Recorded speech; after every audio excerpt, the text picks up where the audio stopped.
Friends, this is one of my worst buys and I just can't stop myself. So even though it looks like a good buy and I continue to do it, it's actually not. Let me know if you guys run into this as well. In today's video, I am talking about one of my top gross revenue brands that looks like it's a good buy and it actually isn't. Hey friends, if I am speaking too quickly for you, do feel free to slow me down. You can click up here on your YouTube screen, scroll all the way down to playback speed and put me on the speed that is most comfortable for you.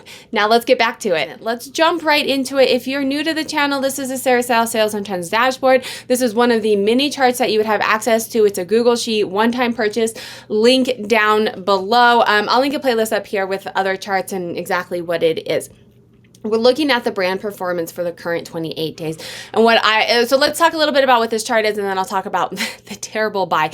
This is my top 20 gross revenue performing brands for the past 28 days. So of all the brands that I sell on Poshmark and eBay, like 2,300 active listings, these are the brands that are making me the most money. So if you stop here, you'd say, hey, I'm gonna keep picking up these brands. But as times are getting harder and harder and harder, I am really working on focusing my sourcing and hunkering down to make sure that what I'm spending money on is going to sell. As sales get lower, I want to make sure that what I am buying is actually selling and I'm not wasting money on items that are selling. So instead of just looking at this and saying, hey, these are the brands that I should buy, and buying those and moving on with life, I'm looking more in detail into this and I'm going to show you exactly what I'm doing so you can do the same no matter what brands you're selling. It would go for categories as well in the charts up above. So if you're new to the channel, we have our sell-through rate and our average sale price, right? So up here means I have a high average sale price, a high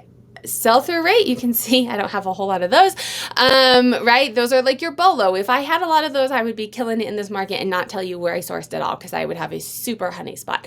That's not my business model. I have yet to find that spot. Let me know down below if you guys know that spot or send me a DM or if you want to buy inventory for me. Anyway, so what I'm looking at is my sell-through rate. If you're new to the channel, you need a little refresher.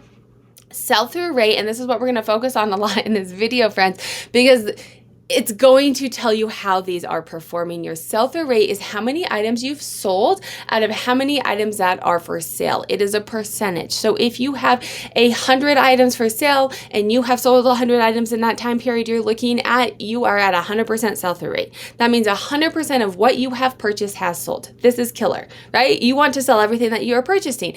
So the higher the sell-through rate, the better. But why we look at sell-through rate is if I sold 100 items, right? And I'm like, oh, I sold 100 items, that's great. If I sold 100 items and I had 100 items for sale, that's 100% sell-through rate. But if I sold 100 items and I had 1,000 items for sale, that's only a 10% sell-through rate, right? And so even though the quantity stayed the same, we look at sell-through rate because it's going to tell us how these brands, these platforms, whatever metrics you're looking at, your sell-through rate is going to normalize it and tell you how it's performing regardless of how many you have available, right? I have another video, I will link it up above, that goes really in depth into sell-through rate, a bigger spiel on what I just gave you. But I am looking at my sell-through rate. So if you look at this chart, these are my top 20 performing brands. The bigger the bubble, the more of these brands that I have for sale.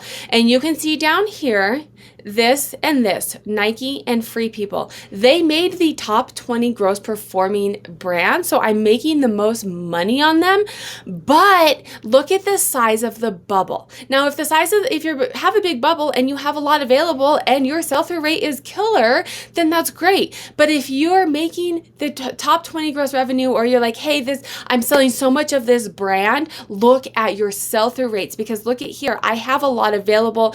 Nike, I have 106 available. Free People, I have 64 available. It's absolutely the biggest bubbles on my chart, and they are the lowest down. They have the lowest sell-through rate, 3.77%, 4.69%. Now, how do you know what a good sell-through rate is? Two ways you can check this, and I always recommend check against yourself and check against the market. So the first thing I'm doing is coming over and checking against myself. If I scroll down to this other chart, let's go here. My sell-through rate for the current 28 days, my current sell-through rate for the current 28 days is 7.4. So if it's below my current sell-through rate, it's performing poorly. If it's above, then it's performing better. If you don't have access to your sell-through rate, I highly recommend that you have access to your sell-through rate and calculate your numbers. But if you don't have access or you don't track it, you can also check out Terapeak. You can look up information in eBay and they will tell you sell-through rates for different categories, for specific items. I'll link a Terapeak video up here. I do know on average women's clothing 3 to 5%. So this is about average compared to the market. I don't know. I'd have to look at Nike and Free People specifically, but it's low for me. So why is this bad? I'm still selling it. I'm still making money on it. It'll sell eventually, right? Yes, it may sell eventually, but when things are tight right now, this means, let's look at Free People. This means I have 64 items available. Around 5 of those sold, right? Which means that I have 57 of those that did not sell from Free People. And yes, maybe they'll sell eventually, but I spent $285 sourcing Free People items for them not to sell right now. They're sitting around. That $285 should have been spent on Spanx, if I could find it, should have been spent on Spanx. You know, my average cost of goods is $5. I could have bought 67 Spanx items, and those are selling at a $42 average sale price, or even up here, Coach, Kern Elliott, Steve Madden, right? These are brands cut from cloth. This is a brand that I see all the time. The sell-through rate for cut for cloth, ooh, that's killer, is 16% at an average sale price of $24. Stop buying Free People, Sarah. Stop buying Nike and start buying items that are actually going to sell. This is a little for me, but I'm telling this to you guys as well. Look at your numbers, especially as things are getting harder right now. Look at your numbers and make strategic decisions. Don't play the long game. Don't buy items and, oh, if I have a lot available, a lot will sell.